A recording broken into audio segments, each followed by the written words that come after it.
സ്വാഗതം. പ്രഭാത ടാരോക്കാർഡ് വായനയിലേക്ക് ഹാർദമായ സ്വാഗതം. ഇന്നത്തെ ദിവസം എന്ത് സന്ദേശമാണ് യൂണിവേഴ്സ് താങ്കളെ അറിയിക്കുന്നത് എന്നാണ് ഞാൻ ചോദിക്കുന്നത്. അപ്പോൾ ആദ്യത്തെ കാർഡ് എന്ന് പറയുന്നത് ഇന്നത്തെ കറണ്ട് സിറ്റുവേഷൻ, അതായത് എന്ത് സിറ്റുവേഷനാണ് താങ്കൾ ഫേസ് ചെയ്യാൻ പോകുന്നത്. രണ്ടാമത്തെ കാർഡ് എന്ന് പറയുന്നത് എന്താണ് ഇന്നത്തെ യൂണിവേഴ്സിൻ്റെ ഗൈഡൻസ്. മൂന്നാമത്തെ കാർഡ് എന്ന് പറയുന്നത് എന്താണെന്ന് ഫോക്കസ് ചെയ്യേണ്ടത്, അല്ലെങ്കിൽ എന്ത് ഗോൾ നമുക്ക് പ്രതീക്ഷിക്കാം. 4 എന്ത് ആക്ഷൻ എടുക്കണം എന്നുകൂടി ഞാൻ ചോദിക്കുന്നുണ്ട്. അപ്പോൾ നമുക്ക് എന്താണ് ഇന്നത്തെ സിറ്റുവേഷൻ എന്ന് നമുക്ക് നോക്കാം. ഇന്നത്തെ സിറ്റുവേഷനായിട്ട് നമുക്ക് വന്നിരിക്കുന്ന കാർഡ് എന്ന് പറയുന്നത് 4 ഓഫ് വോൺസ് ആണ്. 4 ഓഫ് വോൺസ് എന്ന് പറയുന്ന കാർഡ് ഓഫ് സെലിബ്രേഷൻ ആണ്, കാർഡ് ഓഫ് മാനിഫെസ്റ്റേഷൻ ആണ്. സോ അൾട്ടിമേറ്റ്ലി ഇന്നത്തെ സിറ്റുവേഷൻ 4 ഓഫ് വോൺസ് ആണെങ്കിൽ കുറേ നാളായിട്ട് നമ്മൾ നടക്കണമെന്ന് ആഗ്രഹിച്ചിരുന്നൊരു കാര്യം ഇന്ന് നടക്കുന്ന നമ്മൾ പറയുക. അതിലാണ് ഇവർ സെലിബ്രേറ്റ് ചെയ്യുന്നത്. പ്രത്യേകിച്ച് നമ്മുടെ ആഗ്രഹം എന്ന് പറയുന്നത് നമ്മുടെ പാഷൻ, അഭിനിവേശവുമായി ബന്ധപ്പെട്ട ഒരാഗ്രഹം, അതായത് നമ്മുടെ തൊഴിൽ മേഖലയിലാണ് ഇത് പ്രധാനമായിട്ട് പ്രതിഫലിക്കുക. അപ്പോൾ അതാണ് ഇന്നത്തെ നമ്മുടെ ഒരു സിറ്റുവേഷൻ എന്ന് പറയുന്നത്.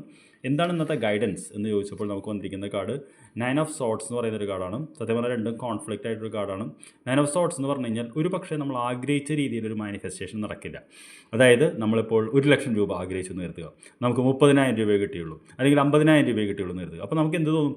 1 ലക്ഷം ചോദിച്ചിട്ട് 50 കിട്ടിയുള്ളൂ തോന്നും. അപ്പോൾ നമുക്ക് വിഷമം വരും. അപ്പോൾ ഇന്ന് നമ്മൾ അങ്ങനെ വിഷമിക്കാൻ പാടില്ല എന്നാണ് ഈ കാർഡ് പറയുന്നത്. എന്ത് തന്നെയാണെങ്കിലും അത് വളരെ പോസിറ്റീവായിട്ട് ഇത് കാണുക എന്നുള്ളതാണ്. എന്തിനാണ് നമ്മളിന്ന് ഫോക്കസ് ചെയ്യേണ്ടതെന്ന് ചോദിച്ചപ്പോൾ നമുക്ക് 10 ഓഫ് പെൻറ്റക്കിൾസ് എന്ന് പറയുന്ന കാർഡാണ്. കുടുംബത്തോട് ചേർന്നിരുന്ന് പണം എടുത്തു വയ്ക്കുന്നൊരു കാർഡാണ്, അതായത് കുടുംബത്തിന് വേണ്ടി എടുത്തു വയ്ക്കുന്നൊരു കാർഡാണ്.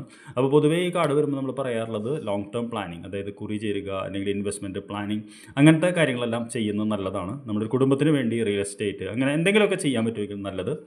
എന്ത് ആക്ഷൻ എടുക്കണം എന്ന് കൂടി ഞാൻ ചോദിച്ചിട്ടുണ്ടായിരുന്നു. ആക്ഷൻ എന്ന് പറയുന്ന 4 ഓഫ് പെൻറ്റക്കിൾസ്, അതായത് മണി സേവ് ചെയ്യുക എന്നുള്ളത് തന്നെയാണ് പറഞ്ഞ കാര്യം തന്നെയാണ് ആക്ഷനായിട്ട് വന്നിട്ടുള്ളത്. അപ്പോൾ ഇന്നത്തെ ദിവസത്തെ യൂണിവേഴ്സിൻ്റെ മെസ്സേജ് വളരെ വ്യക്തമാണ്.